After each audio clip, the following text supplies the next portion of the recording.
The Fisherman and the Genie. There once was a very ancient fisherman, so poor that he could scarcely provide for himself, his wife, and his 3 children. He went every day to fish betimes in the morning, and imposed it as a law upon himself not to cast his nets more than 4 times a day. He went one morning by moonlight, and coming to the seaside, he cast his nets. As he drew them toward the shore, he found them very heavy and thought he had a good draught of fish, at which he rejoiced within himself. But a moment after he found there was nothing in the nets but a basket of gravel and slime. That grieved him. He threw away the basket, and washing his nets from the slime, he cast them in the second time, but brought them up with nothing except slime, shells, and mud. Almost beside himself with despair, he cast the nets a 3rd time, and with the same result, however. When daylight appeared, he did not forget to say his prayers like a good Mussulman. The fisherman, having finished his prayers, cast his net the 4th time, and when he thought they might be filled, he drew them, as formerly, with great difficulty, but instead of fish he found nothing in them but a vessel of yellow copper, which by its weight seemed to be full of something. He observed that it was shut up and sealed with lead, having the impression of a seal upon it. This rejoiced him. "I will sell it," he said, "and with the money arising from it, buy a measure of corn."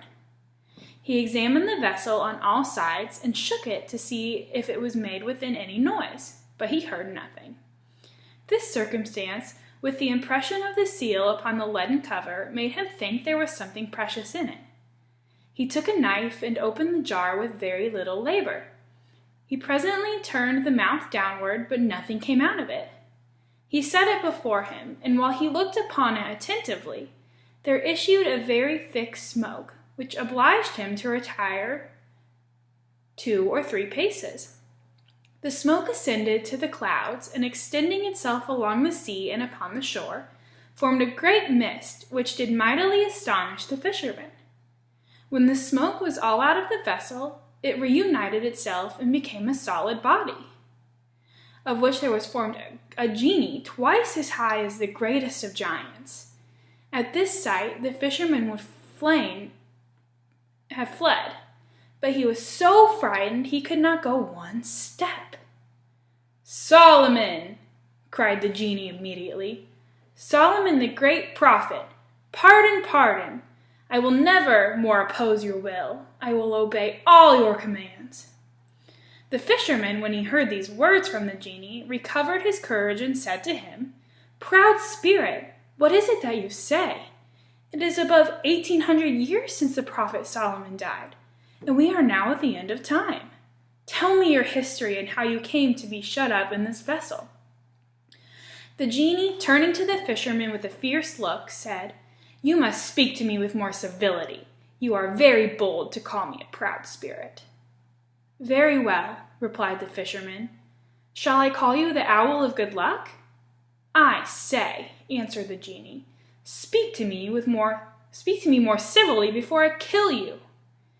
"Ali," replied the fisherman, "why would you kill me? Did I just not now set you at liberty, and have you already forgotten it?" "Yes, I remember it," said the genie, "but that shall now not prevent me from killing you. I have only 1 favor to grant you." "And what is that?" said the fisherman. "It is," answered the genie, "to give you your choice in what manner you would have me take your life." "But wherein have I offended you?" replied the fisherman. "Is that your reward for the good services I have done you?" "I cannot treat you otherwise," said the genie.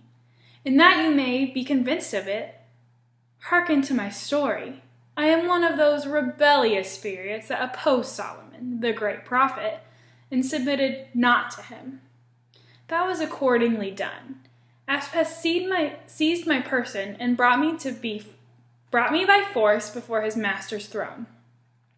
Solomon, the son of David, commanded me to quit my way of living, to acknowledge his power, and to submit myself to his command.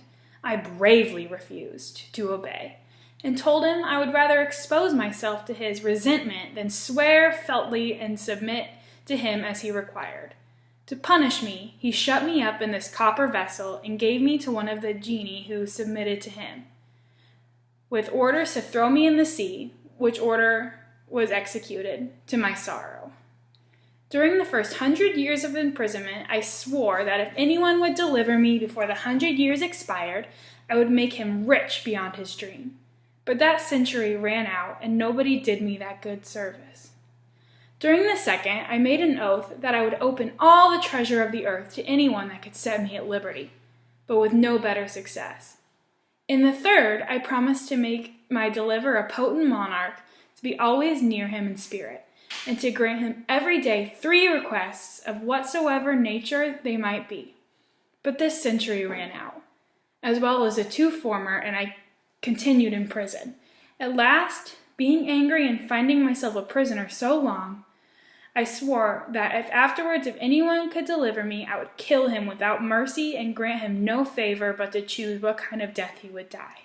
And therefore, since you have delivered me today, I give you that choice.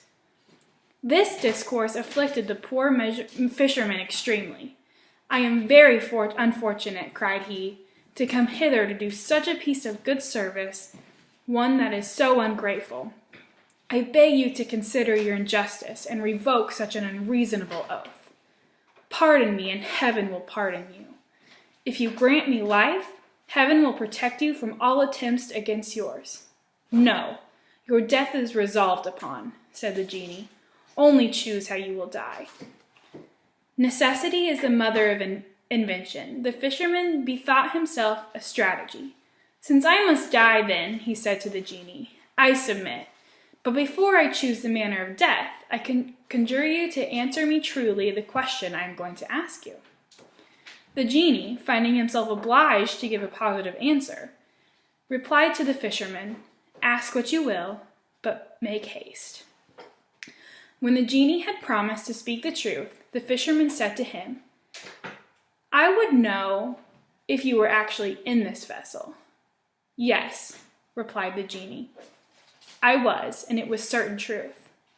In good faith, answered the fisherman, I cannot believe you. The vessel is not capable of holding one of your feet, so how is it possible your whole body could lie in it? Nevertheless, I declare to you, replied the genie, that I was there just as you see me here. Is it possible that you do not believe me? Truly, not I, said the fisherman, nor will I believe you unless you show it to me. Upon this, the body of the genie was dissolved and changed itself into smoke, extending itself formally as upon the sea and along the shore, and then at last being gathered together. It began to re-enter the vessel, which it continued to do by a slow and equal motion in a smooth and exact way, till nothing was left out. And immediately a voice came forth, which said to the fisherman, Well now, incredulous fellow, I am all in the vessel. Do you not believe me now? The fisherman, instead of answering the genie, took the cover of lead and speedily shut the vessel. Genie, cried he, now it is your turn to beg my favor and to choose which way I shall put you to death. But not so. It is better that I throw you into the sea from which I took you. Then I will build a house upon the bank where I will dwell, to give notice to all fishermen who come throw in their nets to beware of such a wicked genie as you are.